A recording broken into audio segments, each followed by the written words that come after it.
iltapäivää. That's all I've got in Finnish. Good afternoon. This is what I want to talk to you about. If there's one thing that you walk away thinking today, it's that crowdfunding is changing.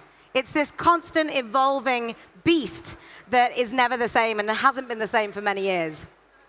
I've been in this industry for 2 years, and whilst it doesn't seem that long a time, it feels like decades. Not in a bad way, but because it's changing so quickly. And there's so much that I'm so close to it that sometimes I forget that some of the stuff that's happening is really exciting. So that's what I want to spend 10 minutes talking to you about. I'm Anastasia. I'm the director of Europe for Indiegogo. And what that means is that I have an amazing job. I get to work with entrepreneurs, with startups, with big brands and big corporates, and I help to bring their product to market. And this is really what it's about. It's about bringing a product to market. Crowdfunding is not what you think it is. Anybody that isn't familiar with Indiegogo, we are the world's crowdfunding platform. We were founded in 2008 with one mission: to try and democratize access to capital. Our founders looked at finance and they realized it was broken. And so now we've seen over 400,000 campaigns all over the world. We've distributed millions every single week for people to get their ideas off the ground. So let's look back a little bit at the early days of crowdfunding. So as I mentioned, it was about money. We were in a recession. Crowdfunding was about trying to unlock that capital. And it's still very much about that, but the capital is becoming less and less important. So if you look at crowdfunding for hardware and technology, there was this revolution that happened about 5 to 7 years ago, not just because of crowdfunding, but a lot of things like commoditization of components, things like 3D printing, which enabled fast prototyping, and crowdfunding, which enabled smaller teams to bring their product to market. In the olden days, 5 years ago, 10 years ago, it took a lot of money to bring a hardware product to market, which is why you only saw the big companies doing so. Whereas with crowdfunding, it became much more level playing field, and it opened up the possibilities to anybody. So why would you crowdfund? These are some of the reasons why 5 years ago and even today you would crowdfund. So it might be that you needed to see if people cared about your product. You needed to figure out where your market was. It could be that you needed to actually fund the prototype, or you needed to fund the tooling or the first manufacturing run. And I've got to point out that these aren't the reasons that are completely outdated. There are people every day on Indiegogo that use these reasons to crowdfund. It's just that the capital, the crowdfunding for the money, is becoming less and less important. And there's a shift in terms of a move towards bringing that product to market and the values that you get around that. So I'm going to talk you through a few examples. Let me first introduce you to Accent cat ear headphones. Yes, you heard me correctly. They are cat ear headphones. You can listen to them like normal earphones, and you can also play the music out of the speakers, which are the ears. Now let me ask you, put your hand up if you would buy these. They're about $150. Really, no one? No one wants to buy the cat ear headphones? We've got one. Okay, so I had exactly the same reaction as you guys. It was a no from me. If I was in a Dragon's Den or I was on Shark Tank, there's no way I would have funded this. But we were wrong. 2 young women from Berkeley felt so passionate about this product, they wanted to bring it to market, and they did. They raised $3.2 million from over 22,000 people all over the world. And not only that, but Brookstone, which is a US manufacturer, saw the product, loved it.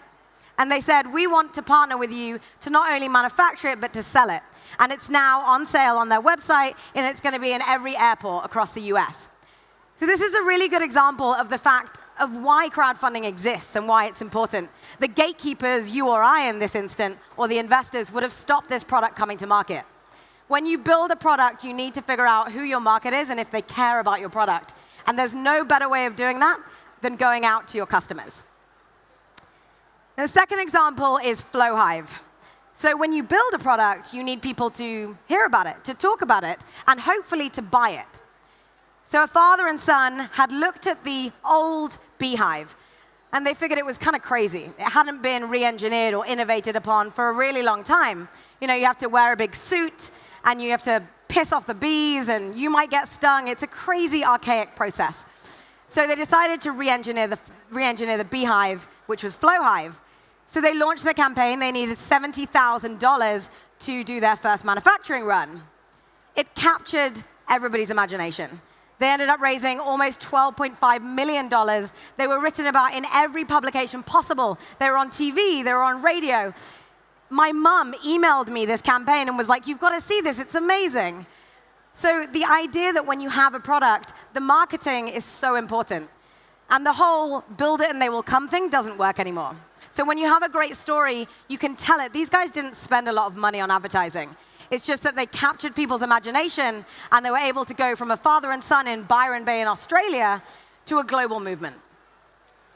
Any hardware company is going to need to raise further capital. So your crowdfunding capital isn't growth capital, it's production capital. And so once you launch your campaign, quite quickly afterwards, you're going to have to raise traditional finance. Canary was the world's first home security device, and they were first to market, very exciting. They had a term sheet on the table, VC money. They decided to go directly to their customers and ask them if they cared about their product, and so they did. People did care. They raised almost $2 million, and they actually were able to get a better valuation on their company, and they raised another $30 million afterwards. And this is something that we're seeing across a lot of hardware startups. It puts the power back into the hands of the creators so that they can say, well, listen, we know what our market is, and they're de-risking that investment. It's a very fast-growing industry. So like I said, I've been here for 2 years. There's so much growth. It's growing faster than we've even anticipated. And it's an amazing, amazing industry. So our technology category in Indiegogo has tripled in growth in the last year. And it's not just happening on Indiegogo. It's happening all over the world, and it's happening in many different segments. In 2013, it was a $6.1 billion industry. This year, it's meant to be almost $35 billion. And by 2025, it's $100 billion of an industry. Now, that's the sort of excitement that VCs get really, really excited about. So as crowdfunding grows up, so do its campaigners. There's a marketplace. So you've got small companies like Yola. Anyone heard of Yola? They're this tiny Finnish company.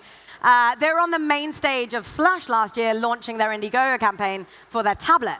They raised $2.5 million, and you look at them and you think they're not the typical crowdfunding company because they don't need the cash, but they are the typical crowdfunding company because there's now this shift. There are companies that are looking at crowdfunding for the values outside of the money. They're doing it for PR, they're doing it for marketing. Customer acquisition, that's what everyone wants. Crowdfunding is a very low-cost way of finding your customers and acquiring them very early on and turning them into evangelists. It's also an amazing way, as I've shown, to prove traction for VCs, to get into conversation with retailers like Brookstone, like Amazon, like Best Buy, and to attract distributors. And the thing is, it's not just startups.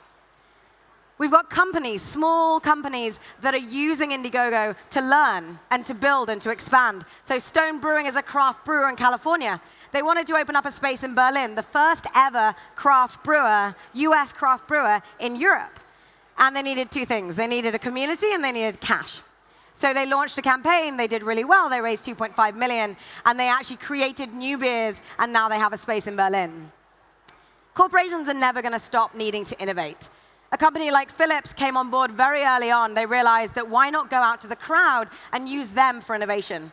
So since 2013, we've been working with them. They run an innovation contest every single year. They put a call out for startups to put their campaigns on Indiegogo. And then they match fund them, they bring them in-house, and they have this incredible growth within their company.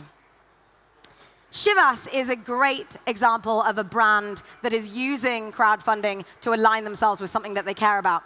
They launched the venture this year, which was where they chose 16 startups that were social enterprises, and they helped them. They mentored them, they took them to San Francisco for a boot camp, and they match funded them. This has nothing to do with product marketing. There isn't a whiskey bottle in sight. This is pure brand alignment. And finally, last but not least, GE, who are here this year. This is the second product that they've launched on Indiegogo. This is the Nugget Ice Maker. And they launched it on Indiegogo because it's an amazing way to test their product. What would have cost tens of millions in testing to bring this product to market to figure out whether even anyone cared and wanted to buy it, they managed to do this in 30 days. They raised $2.6 million, and it was a very, very lean way of doing that R&D. So most campaigns fail. You've seen a lot of success. But really, I think it's something around 30% of success rate. Mine is much higher. Mine's close to 100% success rate if you work with me. But the reason that people fail is because there's this misconception when it comes to crowdfunding, and that's that it's easy. For some reason, people think that there's this magical crowd, this Garden of Eden of people that want to come and fund your idea. And maybe 5 to 7 years ago there was, but right now in the market that's happening right now on Indiegogo and all over the crowdfunding market, that's not the case. You need to think about it as your go-to-market. You need to think about it as your product launch. This is the first time people will be experiencing your product, experiencing your values, seeing your team. Don't waste that by relying necessarily on the crowd. Crowdfunding is amazing because it brings tens of millions of eyeballs to your product. But that's even more of a reason why you shouldn't take this for granted. You should make sure that you focus and you really work and you put all of the effort in so that that first impression is the best possible impression. Kiitos.